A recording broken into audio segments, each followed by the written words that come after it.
लगा। मदनलाल टोपियों का व्यापारी था। पहले उसके दादा और पिताजी एक दुकान पर बैठकर टोपियां बेचा करते थे, लेकिन एक स्थान पर दुकान होने की वजह से केवल कुछ ही ग्राहक उनसे खरीदारी कर पाते थे। इसलिए धीरे धीरे उनका व्यापार मंदा होता चला गया। लेकिन मदनलाल ने एक नई तरकीब निकाली और उसने दुकान हटाकर जगह जगह पर जाकर टोपियां को बेचने का फैसला किया है। मदनलाल ऐसे ही टोपियां बचने के लिए किसी दूर के गांव में आया हुआ था। मदनलाल घूम घूम कर गांव में टोपियां बेचता रहा। उसने खूब सारी टोपियां बेची और खूब सारे पैसे भी कमाए।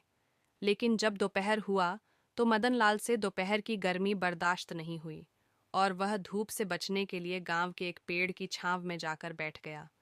पेड़ की छांव में बैठा हुआ मदनलाल काफी देर तक इधर उधर देखता रहा और कुछ चीजों के बारे में सोचता रहा। तभी पेड़ के नीचे बैठे हुए मदनलाल को बड़ी अच्छी ठंडी ठंडी हवा लगी, जिसके बाद मदनलाल ने सोचा कि क्यों ना यहाँ एक कपड़ा बिछाकर आराम कर लिया जाए। फिर क्या था, मदनलाल ने अपनी टोपी की गठरियों में से एक कपड़ा निकाला और नीचे बिछा दिया। उसने अपने टोपी की गठरियों को भी अपने बगल में रख लिया ताकि कोई चोर चुरा ना ले जाए। इतनी बिक्री के बावजूद मदनलाल के पास अभी कुछ टोपियां बची हुई थीं और वह उनको बेचना चाहता था। इसलिए मदनलाल टोपी की गठरियों को अपने बगल में रखकर पेड़ की इस छांव के नीचे आराम से ठंडी ठंडी हवाएं खाता रहा। इसी बीच ना जाने कब उसकी आंख लग गई, उसे पता ही नहीं चला। बाद जब मदनलाल की आंख खुली तो उसे काफ़ी अच्छा महसूस हो रहा था, क्योंकि अब उसकी नींद पूरी हो चुकी थी। लेकिन जब मदनलाल ने अपने टोपी की गठरियों पर नज़र डाली तो उसने देखा कि उसकी सारी टोपियां गायब है। वह इधर उधर देखने लगा, लेकिन उसे कहीं भी टोपियां नज़र नहीं आईं। यहाँ तक कि मदनलाल गांव में भी गया, लोगों से पूछा, आसपास के लोगों से पूछा, लेकिन किसी को भी उन टोपियां के बारे में नहीं पता था।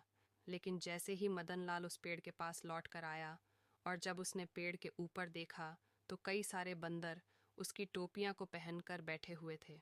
जी हाँ दोस्तों, मदनलाल की टोपियां को कई सारे बंदरों ने पहन रखा था। फिर क्या, मदनलाल बड़ी देर तक बंदरों को इशारा करता रहा कि उसकी टोपी फेंक दें, पर कहाँ जानवर इंसानों की भाषा समझने वाले। उन्होंने मदनलाल की बात नहीं मानी। मदनलाल ने हर एक तरकीब अपनाई, लेकिन उसको टोपियां वापस नहीं मिली। तभी मदनलाल ने गुस्से में अपना पांव पटका और उसने देखा कि बंदर उसकी नकल करते हुए पांव पटक रहे हैं। तभी मदनलाल ने अपने माथे पर हाथ मारा और उसने देखा कि बंदर भी उसकी नकल करते हुए माथे पर हाथ मार रहे हैं।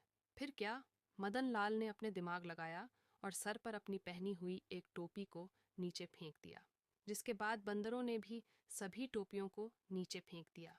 मदनलाल की तरकीब काम कर गई। उसने सभी टोपियों को समेटकर अपनी गठरी में बांध लिया और वह वापस नगर की ओर टोपियां को बेचने के लिए चल पड़ा। इस टोपी वाला और बंदर की कहानी से हमें यह सीख मिलती है कि कठिन से कठिन परिस्थिति में भी अगर हम सूझबूझ के साथ कम करें और सही दिमाग लगाएं तो जीत पक्की है।